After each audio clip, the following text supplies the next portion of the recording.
तो भैया कल हम लोग पढ़े थे, गुड मॉर्निंग भैया, कल हम लोग पढ़े थे रेजिस्टेंस कैसे डिपेंड करता है किन किन फैक्टर्स पर, और रेसिस्टिविटी डिपेंड करता है किन फैक्टर्स से। रेसिस्टिविटी का यूनिट भी हम लोग निकाले थे और रेसिस्टिविटी क्या है इस पर भी हम लोग चर्चा किए थे। तो आज हम लोग को पढ़ना है, उसमें एक पॉइंट बाकी रह गया था, वो पॉइंट है why electrical heating devices made of N alloy rather than a pure metal.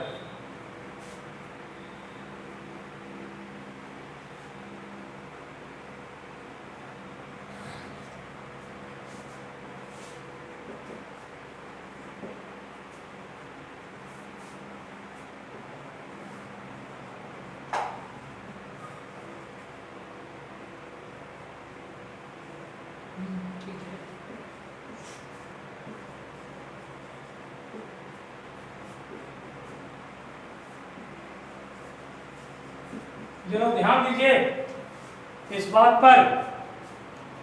कहना है कि जैसे इलेक्ट्रिक हीटर है, इलेक्ट्रिक आयरन है, इलेक्ट्रिक गीजर है, टोस्टर है, ओवन है, रूम ड्रायर है, तो ये सब जो डिवाइस इलेक्ट्रिकल हीटिंग डिवाइसेस है, ये सब हम लोग जो उपयोग करते हैं इसमें हम लोग एलॉय का उपयोग करते हैं, नाइक्रोम एलॉय का, मेटल का उपयोग नहीं करते हैं। क्यों? वही है why electrical heating devices made of N alloy rather than a pure metal. Pure metal के जगह पर एलॉय का उपयोग क्यों करते हैं ये जान लीजिए। इसका दो कारण है। पहला कारण है कि ये सब का जो एलॉय का रेसिस्टेंस ज़्यादा होता है, जिसके चलते ज़्यादा हीट हम लोग प्रोड्यूस कर सकते हैं, इसलिए एलॉय का उपयोग करते हैं।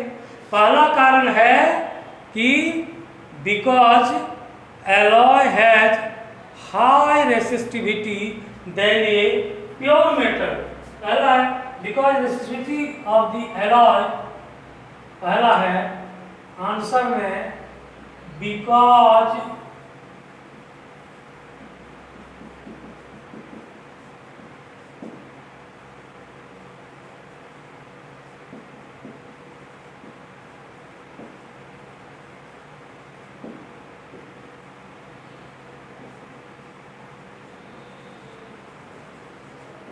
Much more than the pure metal.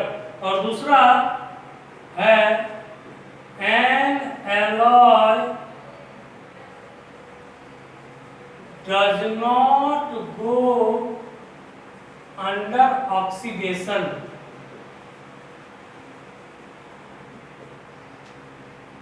Even at high temperature, even at high temperature.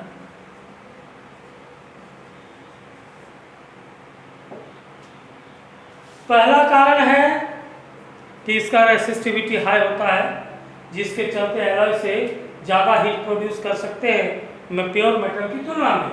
और दूसरा यह कितना भी हाई टेम्परेचर होगा, इट बिकम्स रेड हॉट, एकदम लाल तप्त हो जाएगा, फिर भी ये जलेगा नहीं, गलेगा नहीं, इसका ऑक्सीडेशन नहीं होगा। इसीलिए हम लोग एलॉय का उपयोग करते हैं प्योर मेटल के जगह पर। ये हम लोग का है। आगे हम लोग थोड़ी चर्चा करेंगे कि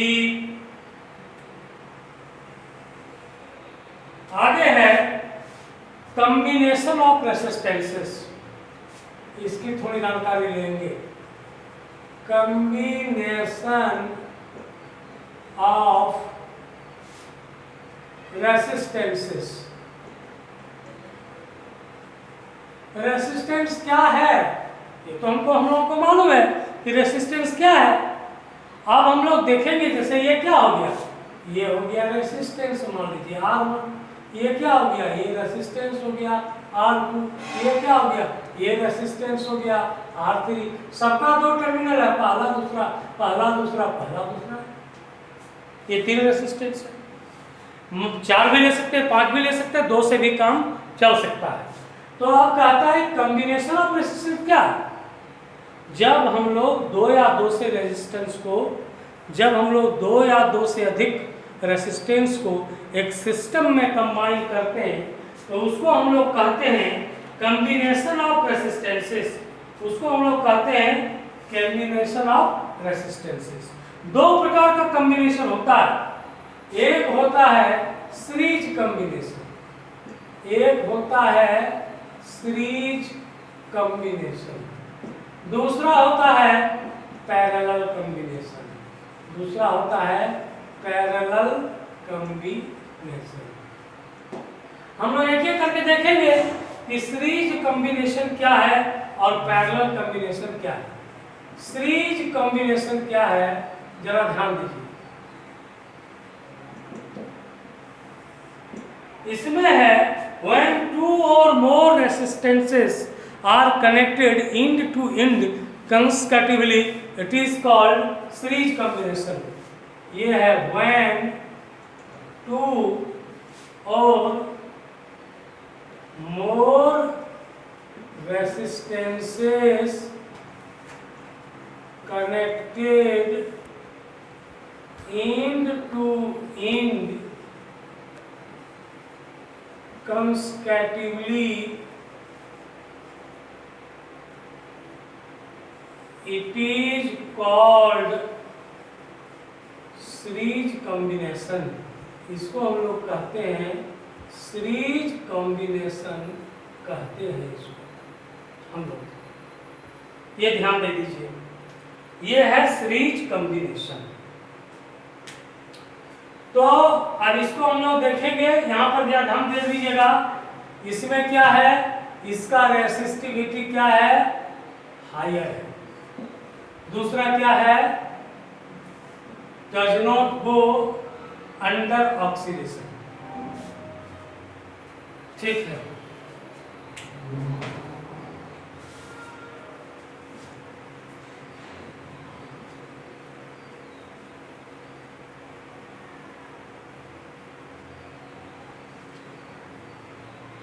ध्यान दिया जाए, ये जो सीरीज कॉम्बिनेशन का है when 2 or more resistances connected end to end consecutively, मतलब क्या है, जैसे ये 3 रेसिस्टेंस है, इसको जोड़ दिए end to end, मतलब पहला का दूसरा कनेक्ट किए दूसरे के पहले से, दूसरे का दूसरा कनेक्ट किए तीसरे से पहले से।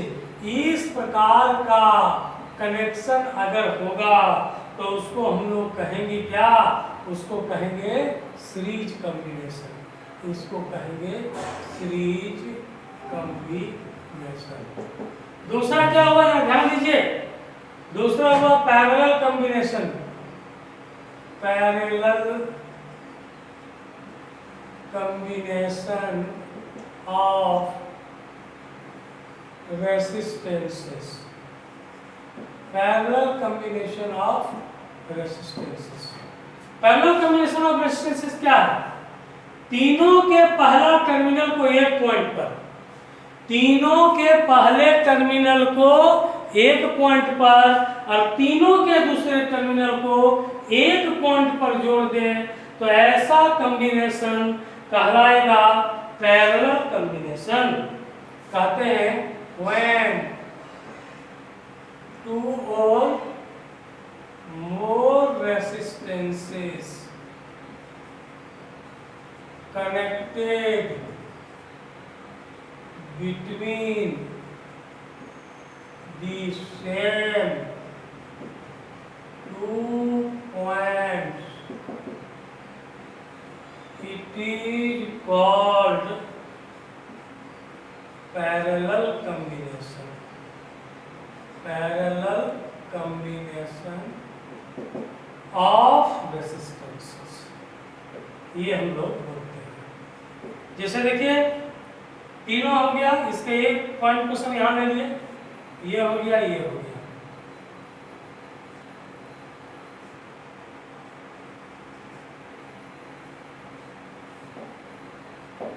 इस प्रकार का जो कॉम्बिनेशन है, ये R1 हो गया, ये R2 हो गया, ये R3 हुआ, इस प्रकार का कॉम्बिनेशन हो गया आपका क्या हो गया, पैरेलल कॉम्बिनेशन ऑफ रेसिस्टेंसेस।